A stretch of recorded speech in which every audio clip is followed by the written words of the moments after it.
and welcome back to Friday Reads, where we help you find your next read. I'm Jill. And I'm Julie. Last week we did Reese Witherspoon's book club. This week we're doing Jenna Bush Hager's book picks. She's affiliated with the Today Show, so these are the Read with Jenna picks. And she's done some popular ones. She's done Kristen Hanna's The Four Winds.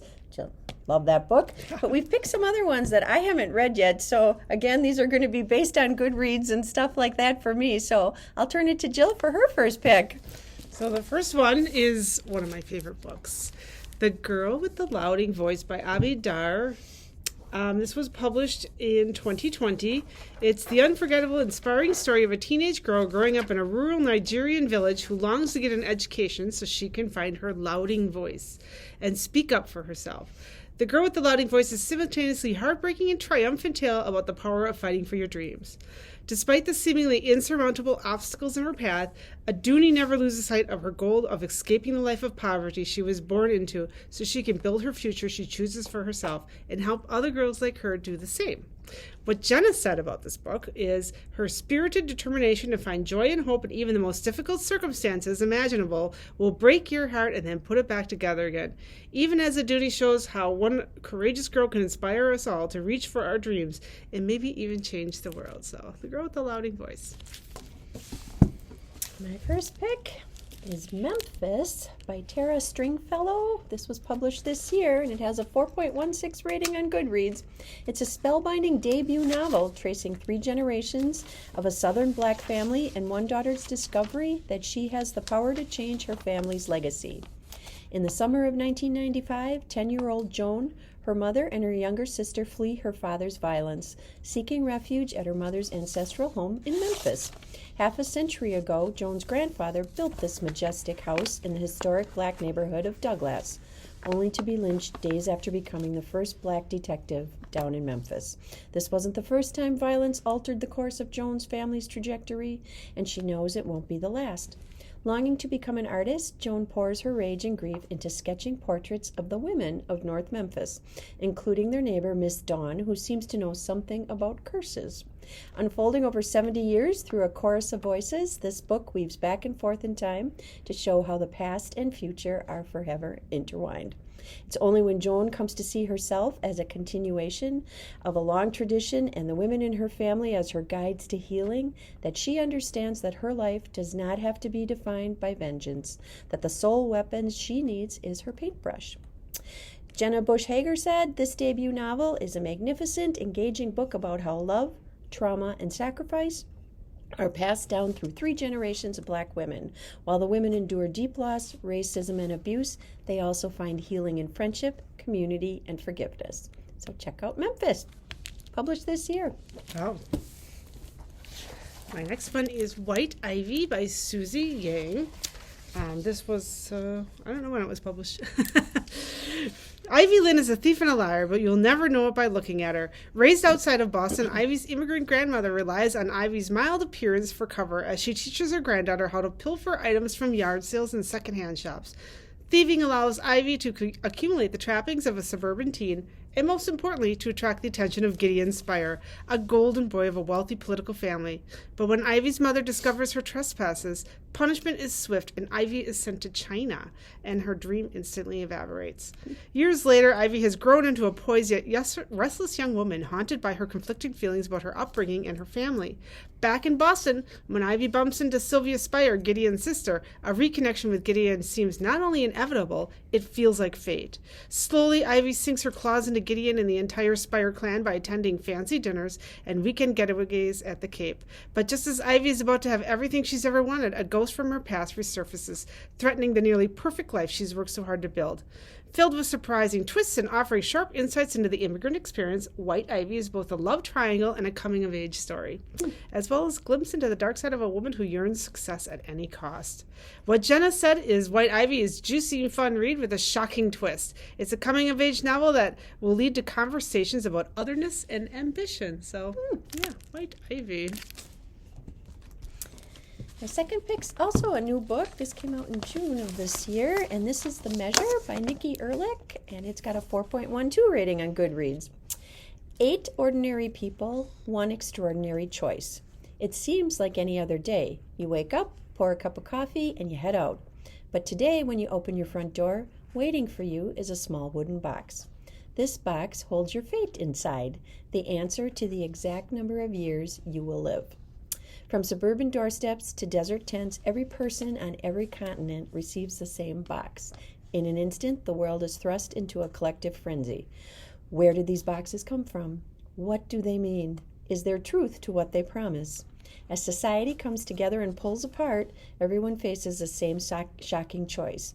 Do they wish to know how long they'll live? And if so, what will they do with that knowledge? Jenna said, after my husband and I read it, we had a long conversation about our life. I think it will lead people to really think about how they live. I know it sounds like a book about death, but really it's a book about how we choose to live. It may sound ominous in many ways, but actually it is about love and how we choose to spend it. I think it will make everyone feel immense gratitude for the beautiful little moments. So this sounds intriguing, getting a box on your doorstep telling you the exact number of years you will live. I don't know if I'd want to know. I don't know either. Check out the measure. So my next pick is called What's Mine and Yours by Naima Coster. This was published in 2021. A community of Piedmont in North Carolina rises in outrage as a county initiative draws students from a largely black east side of town into the predominantly white high schools on the west. For two students, G and Noel, the integration sets off a chain of events that will tie their two families together in unexpected ways over the span of 20 years. On one side of the integration debate is Jade, G's steely, ambitious mother. In the aftermath of harrowing loss, she's determined to give her son the tools he'll need to survive in America as a sensitive, anxious, young black man. On the other side is Noel's headstrong mother, Lacey May, a white woman who refuses to see her half-Latina daughters as anything but white. She strives to protect them as she couldn't protect herself from the influence of their charming but unreliable father, Robbie. When G and Noel joined the school play meant to bridge the divide between the new and old students, their paths collide, and their two seemingly disconnected families become deeply knotted, messy ties that will shape the trajectory of their adult lives, and their mothers, each determined to see their child inherit a better life, will make choices that will haunt them for decades to come. What Jenna said is this story is epic in scope. It's about understanding the demons and the hardships that come before us and how they affect our lives. This novel is about two American families, specifically two mothers, fighting for a better future for their kids. As a mother myself, I related to the mothers' fierce love for their children, even when they made mistakes. Nobody understands us like our families, even when imperfect. So, yeah, what's mine and yours? My third pick is The Lincoln Highway by Amor Towles, published in 2021, 4.26 on Goodreads. He is the best-selling author of A Gentleman in Moscow, which I am currently reading, finally, and loving, and Rules of Civility, which was his debut novel, and he's a master of absorbing sophisticated fiction. In June 1954, 18-year-old Emmett Watson is driven home to Nebraska by the warden of the work farm where he has just served a year for involuntary manslaughter. His mother long gone, his father recently deceased, and the family farm foreclosed upon by the bank. Emmett's intention is to pick up his 8-year-old brother and head west where they can start their lives anew. But when the warden drives away, Emmett discovers that two friends from the work farm have hidden themselves in the trunk of the warden's car. Together, they have hatched an altogether different plan for Emmett's future. Spanning just 10 days and told from multiple points of view, this novel will satisfy fans of his multi-layered literary styling, while providing them an array of new and richly imagined settings, characters, and themes. Jenna said when she read The Lincoln Highway, she knew she had to share it with her book club. Not only is it one of the most beautifully written books she's ever picked up, it's a story about hope, friendship, and companionship in a time when we need it so much. Spanning just the 10 days, this historical fiction novel is told from the shifting perspectives of 8 different characters, and this author brilliantly captures the inner reality of each with profound and poetic prose. So I told Jill before we started this morning, I'm loving A Gentleman in Moscow, and I love the way he writes. So that'll be next on my list. My next one is Good Company by Cynthia Daprick Sweeney. This was published in 2021, and this is from the author of The Nest. Flora Mancini has been happily married for more than 20 years, but everything she thought she knew about herself, her marriage, her relationship with her best friend Margot, is upended when she stumbles upon an envelope containing her husband's wedding ring, the one he claimed he lost one summer when their daughter Ruby was 5.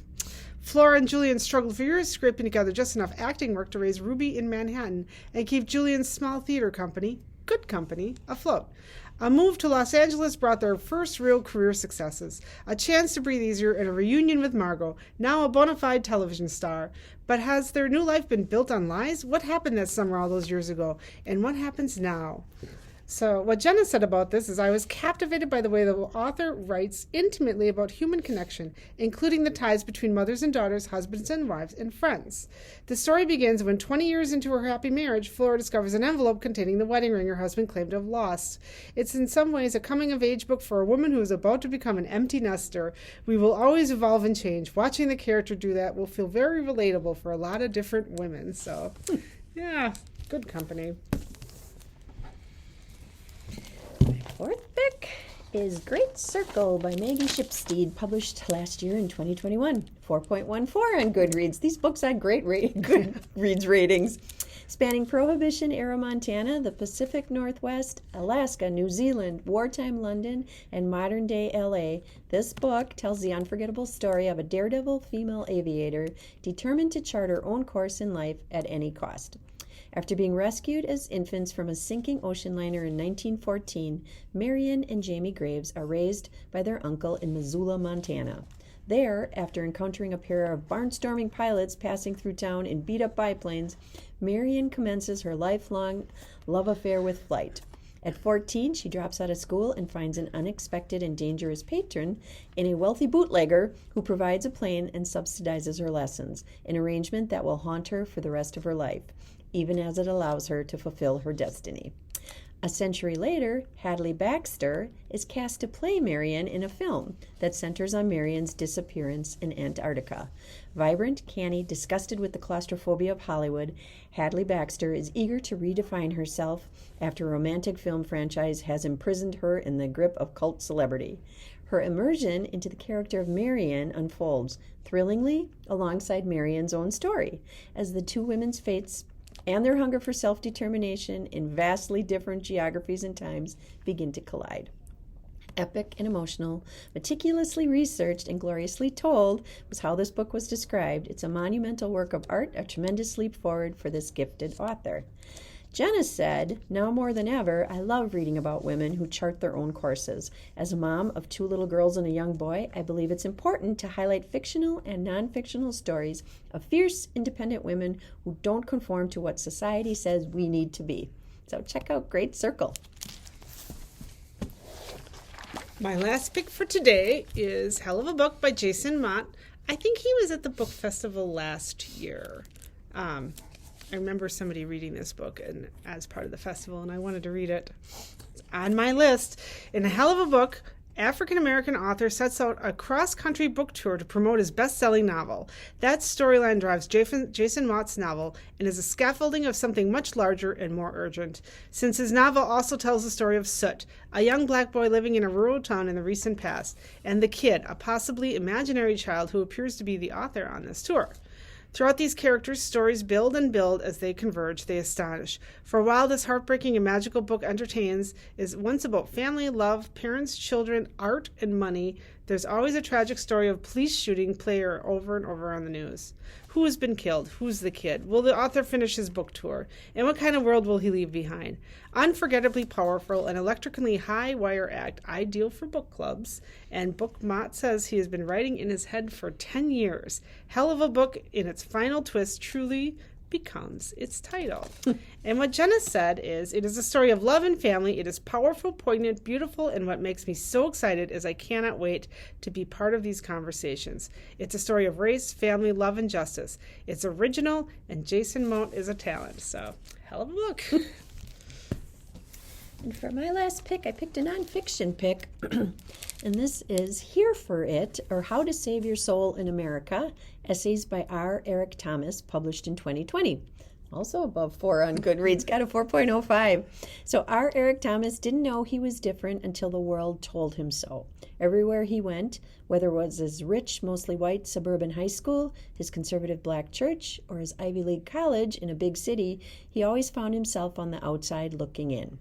In essays, by turns hysterical and heartfelt, Eric redefines what it means to be an other through the lens of his own life experience.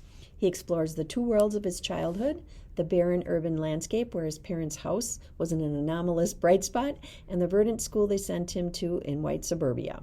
He writes about struggling to reconcile his Christian identity with his sexuality, about the exhaustion of code switching in college, accidentally getting famous on the internet for the wrong reason, and the surreal experience of covering the 2016 election, as well as the seismic change that came thereafter. It's for fans of Samantha Irby and David Sedaris. It will resonate deeply and joyfully with everyone who has ever felt pushed to the margins, struggled with self-acceptance, or wished to shine more brightly in a dark world. Stay here for it. The future may surprise you. Jenna selected this novel in collaboration with Noel Santos, who's the owner of the Lit Bar, the only independent bookstore in the Bronx. It was in the wake of George Floyd's death, and Jenna shared that she wanted to promote a book that could continue important conversations happening around the country. She knew the bookstore owner would have ideas on books that they could read as a club that would help us all open our minds. So if you want a nonfiction pick, here for it, or How to Save Your Soul in America. Well, we hope we helped you find something to read. And if you haven't heard of Jenna Bush Hager's book club, it might be something you want to look into as well as her books, because our friends at Goodreads certainly like them. Yeah, and her books, I'm looking for one that's got the sticker on mine. They've got the Read with Jenna's as you pick things from our books, just like Reese has had her and things. We've got the Read with Jenna. Thank you for watching. We always appreciate that. Like, comment, share. We love to hear from you. Like we said, we haven't been getting many comments lately. You can find us on the Kimberly Public Library website. Jill puts a link to the YouTube video. You can find us on Facebook. A little bit trickier to find us there, but the videos are out there on our Kimberly Public Library Facebook page. So until next time, thank you for watching. Bye. Bye-bye.